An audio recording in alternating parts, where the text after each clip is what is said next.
Fala rapaziada do meu canal, sejam bem-vindos a mais um vídeo e hoje rapaziada, tô aqui pra falar com vocês sobre largue a estratégia, seja existencialista. Esse é o vídeo que eu trago pra vocês hoje. Largue a estratégia, seja existencialista. A gente vai comentar um pouco sobre esse tema, falar um pouco sobre ele, tá? Tô aqui na minha mesa de produções, olha a caneca, rapaziada, olha que caneca sensacional. Deixa eu só fechar uma aba no notebook aqui, rapaziada. Mas olha que caneca sensacional, cara. Não, isso aqui merece muito, rapaziada. Eu até botei na aba posts pra vocês darem uma olhada na caneca. Caneca diferente, né? Achei legal, do Jake de Hora de Aventura. Hum. Aqui dentro tem café, como vocês já sabem. Aqui do meu lado tem um grande manual do Sartre, né? O grande livro, o melhor livro que eu já li na minha vida. É... E hoje a gente vai falar um pouco sobre isso, tá? Se inscreve no canal, deixa seu like. E se você quer ficar mais inteligente, acessa a aba playlists do canal. Lá tem filosofia, economia, lá tem geopolítica, política. Tem vários tipos de conteúdo para você ficar mais inteligente, fechou? Vamos lá. Cara, inegavelmente a estratégia ela cresceu muito no mundo atual, né? Puxa, estratégia, poder, networking, né? E, cara, vamos lá. Não é ruim. Não é ruim a estratégia, porque eu já bebi do suco da estratégia. Eu sei do que eu tô falando, entende? Eu já bebi do suco da estratégia Maquiavel, 48 Leis do Poder do Robert Greene. Eu conheço essas obras. Eu tenho essas obras na minha biblioteca, por sinal, né? Mas veja bem, a estratégia por si só, além dela ser muito boa, mas ela tem um sério problema. Ela é cansativa e ela é exaustiva. Não digo para você deixar de ser estratégico como um todo. Não, não, não. Pelo contrário, você tem que ser estratégico, porque a estratégia ela consegue te salvar de um monte de coisa, entende? Ela consegue elevar o teu nível acima de sujeitos rasos, sujeitos NPCs, né? Então, assim, ser estratégico, né, seguir a estratégia não é ruim. O ponto aqui é que a estratégia ela não vai te trazer a paz e a plenitude na Terra. A estratégia ela pode te dar vantagem perante seus inimigos, a estratégia pode te deixar rico, a estratégia ela pode te fazer montar uma das melhores e maiores redes de networking, a estratégia ela pode deixar você fazer muita coisa mesmo. Mas o que o existencialismo de Sartre faz com o sujeito é inegociável, ok? Então, assim, a gente vê furos e problemas na filosofia estratégica, tá? Entre aspas, porque a filosofia estratégica em si ela não existe, né?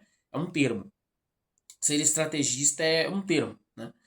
E assim, ser estrategista vaga entre várias interpretações, né? Entre vários sujeitos. Hum, Primeiro de tudo, a paz.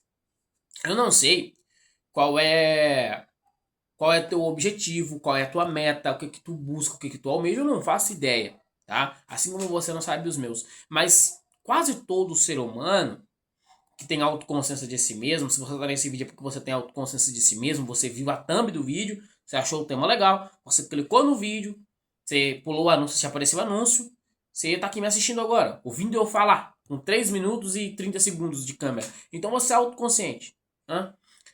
Como eu estava dizendo, né? A estratégia ela cansa o sujeito e a estratégia ela não vai te dar essa paz, né? Como eu falei, independente do que você tem como meta, mas uma de suas metas é a paz, compreende? É a plenitude, é ser um sujeito pleno consigo mesmo e perante a vida.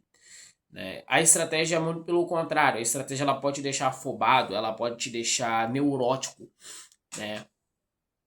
E o existencialismo de Sartre, exclusivamente o de Sartre, tá? O de Camus e o de Kierkegaard não tive um aprofundamento, então não tenho autoridade filosófica para comentar sobre esse tema. Agora o de Sartre eu consigo comentar com mais tranquilidade. Falando de Sartre aqui, cara, falando da filosofia existencialista, desde quando eu comecei a aplicar essa filosofia existencialista, muita coisa de percepção mental minha mudou, tá? Desde que quando eu comecei a usar, interpretar, a compreender os textos, compreender o que o Sartre falava, vale lembrar quando eu falando de filosofia, tá? Sartre era um cara gigantesco, mas apoiava coisas que, por exemplo, eu não apoio. Em questão política, se é que você me entende. Então, enfim, desde quando eu comecei a aplicar as coisas que o existencialismo prega, meu amigo, as coisas mudaram drasticamente. Enquanto na estratégia você vive tentando controlar o tabuleiro, como dizem, né? A controlação do tabuleiro, que você tem que controlar seus sujeitos, e tem os peões, que são os networking que vão servir para te alavancar, seja moralmente ou imoral. O existencialismo é o contrário. O existencialismo ele te fala da liberdade. Ele fala que o ser humano está condenado a ser livre, tá? E, claro, essa frase eu já citei várias vezes aqui nesse canal. E eu vou continuar citando muito provavelmente. Mas, enfim, o que eu quero dizer aqui, eu acho que o que vocês têm que compreender, né, e tirar desse vídeo de interessante, não é que a estratégia é ruim, não é que a estratégia é ultrapassada. Não, não, não, ela não é. Tá? Isso é inegável. Porque se a estratégia fosse ultrapassada, a gente não teria caras absurdos hoje que usaram da estratégia para ser famoso. Pablo Marçal, Felipe Neto, o grande Thiago Krasevich, que tem um carinho absurdo pelo Thiago Krasevich, que usou a estratégia. Né? A gente tem empresários que usaram a estratégia. A gente tem muitas pessoas de ramos que usaram a estratégia para subir na vida. Né?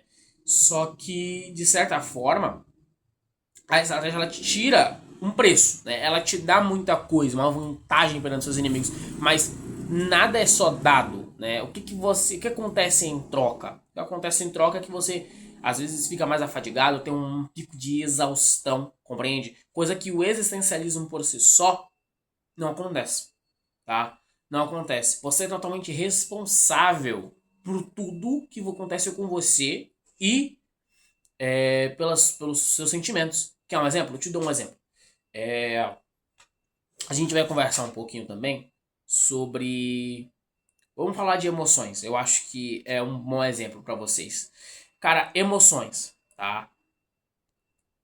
Eu sinto ciúmes. Eu acho que é um bom exemplo. Eu tô sentindo ciúmes, certo? É um sentimento de ciúmes. É um sentimento de terceiro. O ciúme não tá dentro de mim. O ciúme foi algo de fora que deu o gatilho de um ciúme em mim. E cabe a mim decidir o que eu faço com esse ciúme. Hã? Se for um ciúme romântico, fechou? Cabe a mim decidir se eu vou ignorar, decidir se eu vou tomar algum partido, defender alguma coisa. Cabe a mim se eu vou ser agressivo. Independente, cabe a mim. E tudo que eu vou fazer, até o que eu não vou fazer, é uma escolha. Então, se eu decidir não fazer nada, foi uma escolha minha não fazer nada. Eu escolhi isso. Entende? Não é que eu não fiz nada. Não, o Gustavo escolheu não fazer nada. Entende? Então, tudo que acontece com você é propriamente responsabilidade sua. Tá? Há menos coisas que são intrínsegas.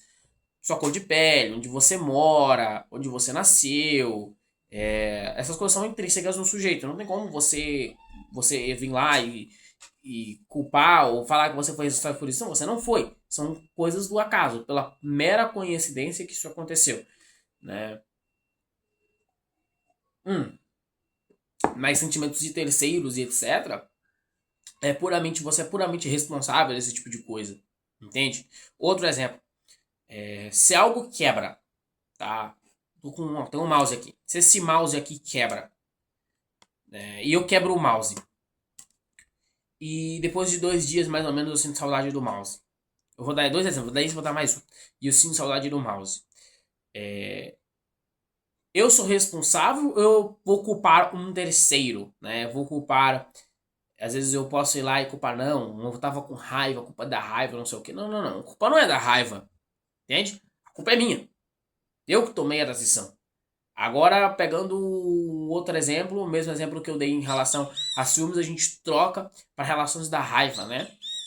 Tu fica com raiva em relação a um sujeito, ou tu fica com saudades em relação, né? Vamos usar saudades, depois a gente pode usar a raiva para a gente conciliar.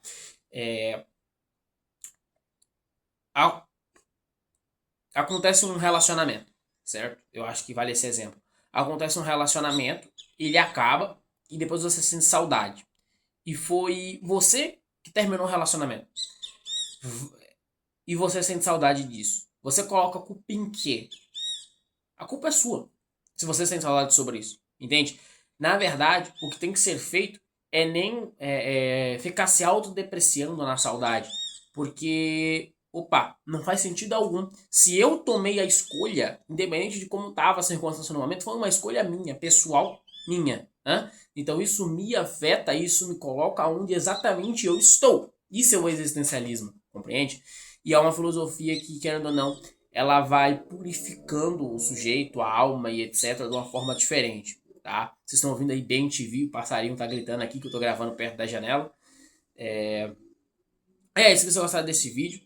E assim, como finalizar, use a estratégia, assim, não largue da estratégia, porque ela é muito importante, ainda mais nos dias atuais, né? Mas cuidado, não use só a estratégia o tempo todo. O existencialismo tem que viver no sujeito, porque sem o existencialismo, a vida ela é como se fosse um jogo, e nem tudo é exatamente como um jogo. Há coisas que a gente tem que ser responsável, sim, né? De acordo com o existencialismo de Sartre, não há coisas. Todas as coisas a gente é plenamente responsável, menos aquelas que são intrínsecas a nós, né? É isso, rapaziada. Valeu, tamo junto e fui!